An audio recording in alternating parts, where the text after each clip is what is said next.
Thank you for watching!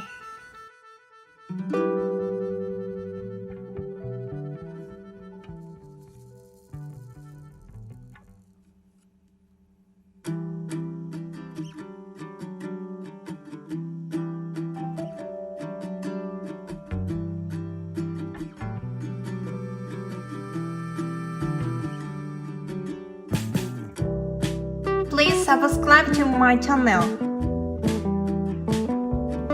皆さんこんにちは。今回はこの足のある鶴を折ってみたいと思います。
ハサミで切ります。